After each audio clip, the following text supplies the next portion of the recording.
በስመ አብ ወወልድ ወመንፈስ ቅዱስ አሐዱ አምላክ አሜን። ክብርን ምስጋናን እግዚአብሔር አምላኽና ይኹን። ኣብ ኩሉ ኩርናዓት ዓለም ኮንኩም ነዚ ብተኸታታሊ እንሆ መንፈሳዊ መልእኽቲ ትከታተሉ ኣቦታት ኣዴታት ኣሕዋት ከመይ ትቐንዩ ከመይ ትኾኑ በብዘለኹሞ ሰዓትን ግዜን ሰላም እግዚአብሔር ንኹልኻትኩም ይኹን። እዚ ኣብ ዝሓለፈ ሰሙን ዝጀመርናዮ መንፈሳዊ ሰብ መን እዩ ከመይ ዝበለ ዓይነት ህይወት ክህልዎ ኣለዎ ኢልና ኣብ ዝረኣናዮ እንታይ ኢና ኢልና ነርና ሰብ ብመልክዕ ኣምላኽ ተፈጢሩ እሞ ከምቲ እግዚኣብሔር ቅዱስ ዝኾነ ቅድስና ክንለብስ ከም ዝግባአና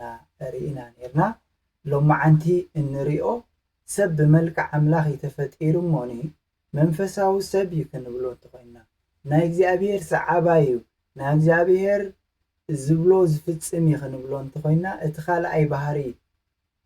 ክፍፅሞ ወይ ከዓ ክህልዎ ዝግባእ ፍፅምና እዩ። ምክንያቱ ዋላ እኳ ከም ሰብ መጠን ሙሉእ ዝኾነ ከምቲ ናይ ኣምላኽ ፍፅምና እንተዘይሃለዎ ሰብ ግን ኣብ ኩሉ ዝገብሮ ፍፅምና ክቃለስ ይግብኦ። ከምቲ ነቦና ኢዮብ ንኣምላኽ ዝፈርህ ካብ ክፉእ ዝረሓቐ ፍፁም ቅኑዕ ሰብ ኣብ ምድሪ የልበን እሞ ንባርያይ ኢዮብ ርኢኻዮ ዶ ወይ ከዓ ዝተብሂልካሉ ዶ ኢሉ ኣብ ኢዮብ 1:8 ዝተዘርበሉ እግዚኣብሔር ብመልክዑ ከም ዝተፈጠርና መጠን ከም መንፈሳውያን ሰባት ከም ሰዓብቲ እግዚኣብሔር ኣብዚ ዘበን እዚ ኣብ ዝሓለፈ ከም ዝረኣናዮ ቅድስና ሎሚ ከዓኒ ፍፅምና ክህልወና እዩ። ምክንያቱ ኣቦና ኖህ ኣብቲ ዝነበረ ጻድቕ ተባሂሉ ዝተፀውዐ ወለዶ ኖህ እዚ ኖህ ኣብቶም ወለዶታት ጻድቕ ኢንታ ዘይብሉ ሰብኣይ ነበረ። ኖህ ምስ ኣምላኽ ተመላለሰ ተባሂሉ ኣብ ዘፍጥረት 6:9 ዝተፃሕፈሉ እዚ ፃዋዒት እዚ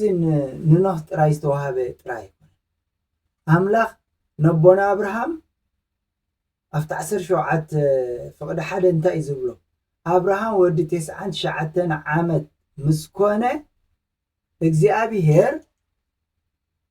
ተረኣዮ ኣነ እቲ ኩሉ ዝኽእል ኣምላኽ እሞ ኣብ ቅድመይ ተመላለስ ፍፁም ከኣኩን። ስለዚ ጎይታ ኣብቲ ከረን ንዝሃቦ ልክዕ ምስ ነቦና ኣብርሃም ዝተዋሃቦ ክንርኢ ከለና እንታይ እዩ ዝብል ዘሎ ነቦና ኣብርሃም ፍፁም ኩነለይ ክብል ከሎ ጎይታ ከዓ ብሓድሽ ኪዳን መፅዩ በኣርከስ ከምቲ ሰማይ ኣቦኹም ፍፁም ዝኾነ ንስኻትኩም ከዓ ፍፁማት ኩኑ ኢሉ ኣብ ማቴዎስ 5:48 ክገልፅ ከሎ ሰብ ሎሚ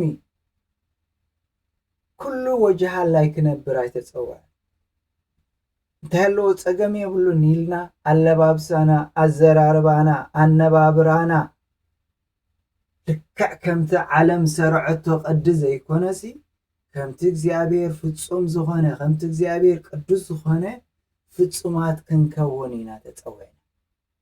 ጎይታና ኢየሱስ ክርስቶስ ኣብ ነፍሲ ወከፍ ደረጃ ሂወቱ ኣብዛ ምድሪ እዚኣ ካብ ዝውለድ ዓብዩ ከም መንእሰይ ከም ሰብኣይ ኮይኑ ኣብ ዝመላለሰሉ ዝነበረ ፍፁም ኣምላኽ ፍፁም ሰብ ብዘይካ ሓጢኣት ኮይኑ ንዓና ዓብይ ኣርኣያና ዝነበረ። ስለዚ ኣብ ኩሉ ግዜ ንሱ ፍፁም ከም ዝነበረ ፍፅምና ከዓ ርኢና ከም ዝኸደ ንሕና ከመይና ክንከውን ዘለና ኢልና ኢና ክንሓትት ዝግባአና። ንነብሮ ዘለና ፅቡቅ ድዩ?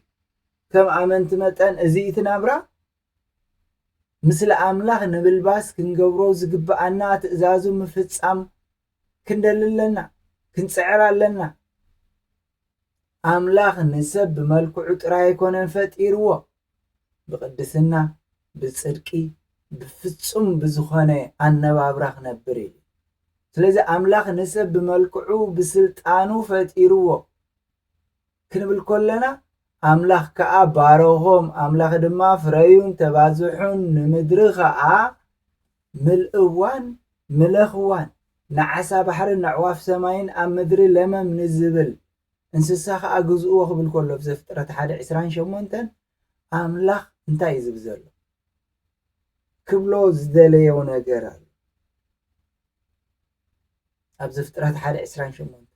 ኣምላኽ ነቦና ኖህ እታ መርከብ ኣብ ኣራራት ምስ ዓረፈት እቲ ናይ ማያሂ ምስ ጎደለ ኩሎም ኣራዊት ምድርን ኣዕዋፍ ሰማይን በኣኻ ይፍርሑን ይሰንብዱን ምስቲ ኣብ ምድሪ ለመም ዝብል ኩሉ ዓሳ ባሕርን ኩሉ ኣብ ኢድካ ሂበካ ኣለኹ ኢልዎ ብዘፍጥረት 9:2 ስለዚ ሰብ ብመልክዕ ኣምላኽ ክፍጠር ከሎ ንጉስ ገዛኢ ናዛ ምድሪ እዚኣ ንጉስ ኩሉ ፍጥረት ምስሊ ኣምላኽ መሰጥፈአ ግና ኩሎም ፍጥረታት ኣንጻሩ ክለዓሉ ጀመሩ ንኣብነት ኣብቲ ዘፍጥረት 3:15 ትተመን ንስኻ ድማ ሸኾኑ እኽትነክስ ኢኻ ክብሎ ከሎ ንምድሪ ምስትሰርሓ መሊሳ ሓይሊ ኣይክትበካን ኣብ ምድሪ ከብላልን ቀባሕባሕን ክትከውን ኢኻ ክብሎ ከሎ ብዘፍጥረት 4:12 ሰብ ድማ ንእንስሳ ንኣራዊት ክሃድኖም እቶም ኣራዊት ድማ ንሰብ ክቐትልዎ ዝጀመሩ እንታይ እንድሕር ኢልና እቲ መለኮታዊ ምስሊ ምስኣነ ዝነበሮ ክብሮት መሰጥፈ እዩ ዝኽርዳእና ይግባእ ብዘይካዚ ኣምላኽ ንሰብ ብመልክዑ ፈጢሩ ክንብል ከለና ብርትዐ እውን ሂብዎ መንፈሳዊ ሰብ ድልዱል ሰብ እዩ እዚ ክንብል ከለና ብኣካል ብርትዐ ከም በዓል ሲምሶም ማለትና ይኮነ የግዳስ እቲ ሓያል ባህሪ እቲ ጽቡቕ ጥበብ ሓሳብ ምኽሪ ኣብ ልዕሊ ዲያብሎስ ይኹን ኣብ ልዕሊ ኩሉ ተቃሊሱ ጸብለል ኢሉ ዝወጻሉ ብርትዐን ሰብ ተባሂሉ ብዘይካዚ ድልዱል ስነ ምግባራውን ስርዓት ሞራላዊ ዘለዎ መንፈሳዊ ሰብ ዘይፈርሕ ዘይረዕድ ዘይወላወል ገይሩ እግዚአብሔር ፈጢሩ ዘምጽኦ ሓሳባት ኩሉ ጽቡቕ ክኾን ምክንያቱ እቲ ብመልክዕ ኣምላኽ ዝፈጠሮ ፍጹም ዘይፈርሕ ኣቦና ዳዊት ክቃወመኒ ኢሉ እኳ ሰራዊቱ እንተዝሰፍር ልበይ ኣይፈርህን ኩናት እውን እንተዝለዓለኒ እምነት ኣለኒ ክብል ከሎ ኣብቲ መዝሙር 27:3 እቲ ዝፈርህ ብመልክዕ ኣምላኽ ስለ ዘይኮነ ሎሚ እንፈርሖ ኣብቲ ሓቂ ስለ ዘየለና ኣብቲ ናይ እግዚኣብሔር ነገራት ስለ ዘየለና ፈራሃት ድማ ንመንግስቲ ኣምላኽ ኣይወርስዋን እቶም ፈራሃት ዘይኣምኑን ፍንፉናት ቀተልቲ ነፍስን ኣመናዝር ጠንቆልቲ መምለኽቲ ጣዖት ዘለው ሓሰቱን ግና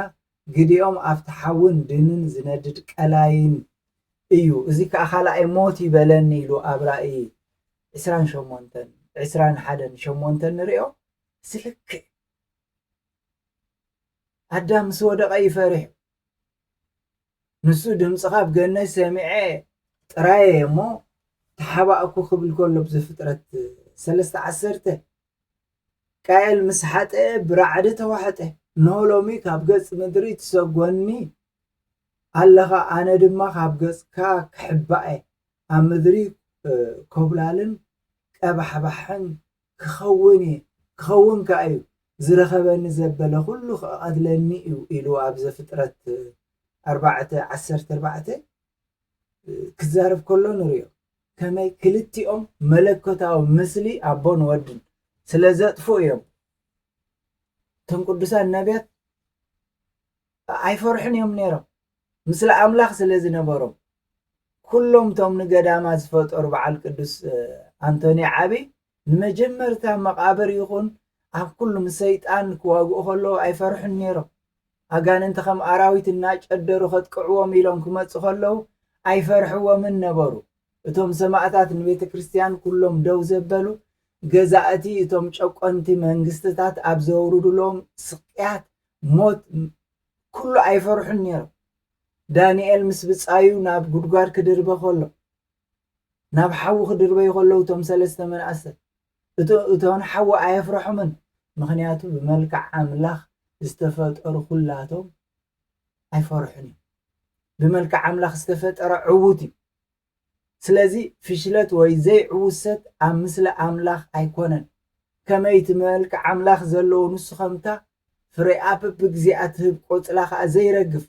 ኣብ ወሰን ወሓዝ ማይ ተተኽለት ኦም እዩ ዝኸውን ዝገብሮ ኩሉ ይሰልጠይሉ መዝሙር 1:3 ስለዚ ብዛዕባ እቲ ቁኑዕ ዝነበረ ዮሴፍ እውን ክንሓስብ ከለና እግዚኣብሔር ምስ ዮሴፍ ነበረ እሞ ንሱ ዕዩኡ ዝቐንዓሉ ሰብ ኣይኮነ ኣብ ቤት ግብፃዊ ጎይትኡ ድማ ይነብር ነበረ ኣብ ዘፍጥረት 39:2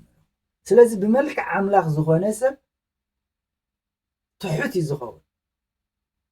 ወኣምላኽ በይኑ ትቃል ዘንበረሉ ብራዕድን በቲ እግዚኣብሔር ዝደልዮ ኣነባብራ ኣብ ኩሉ ህይወቱ ብጸሎት ብጾም ዝቃለስ ሰብ ትሕትና ኣለዎ ይኹን እምበር ሰብ ከከም ዓቕሙ ትሕትና ኸርኢ ይግብኦ እዩ እንተወሓደ ሓመድን ሓመኹሽትን ምዃኑ ክፈልጥ ኣብ ቅድሚ ፈጣሪኡ ልዕል ዘብል ሓሳብ ፀብለልትነት ዘይብሉ ከንቱ ሰብ ምዃኑ ክፈልጥ ካቱ እቲ ትሑት ሰብ ነጋንንቲ የፍርሑ ከመይ ኣብቲ ትሑት ሰብ ምስሊ ኣምላኽ ይርአ እሞኒ ኣጋንንቲ ካብ ርሑቕ ሪኦሞ ይሃዱ መልክዕ ባርያ ወሲዱ ርእሱ ኣሕሰረ ሰብ መሰለ ብንብረቱ ከም ሰብ ኮይኑ ተረኸበ ክብል ከሎ ኣብ ፊልጵስ 2:7 ንጎይታና ኢየሱስ ክርስቶስ ትሕትና እዩ ንዓና ዘርአየና እዚ እዩ ካልእ ኣብ ኩሉ ህይወትና ኣብ ኩሉ ዘመንና እግዚኣብሔር ከም መንፈሳውያን ሰባት መጠን ክንኮኖ ዝደልየና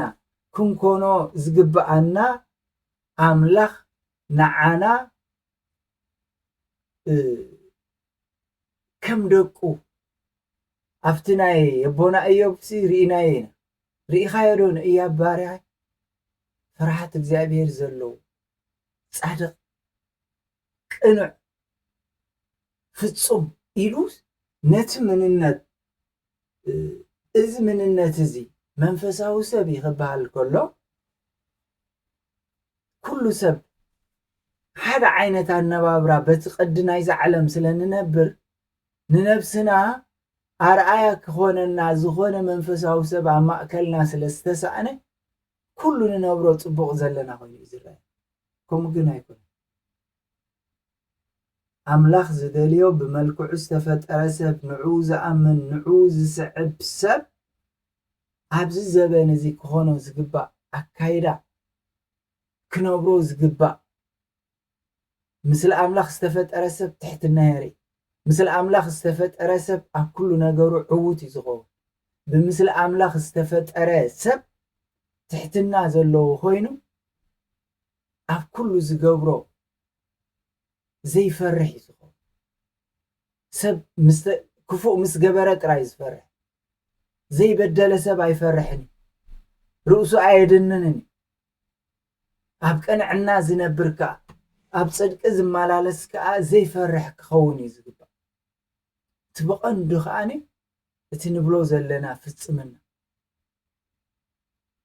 ንእግዚኣብሔር ኢልካ ብፍጹም ምንባር ብቕንዕና ምንባር ብቅድስና ምንባር እዚ ዘበን እዚ ዝተፀዋዕናሉ እዩ ሓጢኣት ከም ጽድቂ ኣብ ዝቁፀረሉ ምዕማፅ ምትላል ከም ሓደ ፍሉይ ክእለት ኣብ ዝቁፀረሉ ብዛዕባ ገዛእ ርእስኻ ጥራይ ምሕሳብ ከም ሓደ ዓቢ ነገር ኣብ ዝረአየሉ ብምስሊ ኣምላኽ ከም ዝተፈጠርካ ፈሊጥካ ግን ካብቲ ናይ ኣካይዳ ዓለም ፍልይ ብዝበለ ንኣምላኽ ኢልካ ትነብሮ ናብራ ሰባት ክንእዱኻ ሰባት ከኽብሩኻ ዘይኮነስ ካብ እግዚኣብሔር ክብሪ ክትረክብ ኢልካ ዝግበር እዚ እዩ መንፈሳዊ ሰብ ዘብለና እሞ نزل لبسزي نزل كايدا قدزي كنبر እግዚአብሔር ሎሚ ምዕደና ኣሎ ሎሚ ገንሓላ ኣሎ በዚ ዓይነት አካይዳ ክንከይድ እግዚአብሔር ሓግዘና ንአብን ንወልድን መንፈስ ቅዱስ ምስጋና ይኹን ሎምን ኩሉ ሻዕን ዘላለም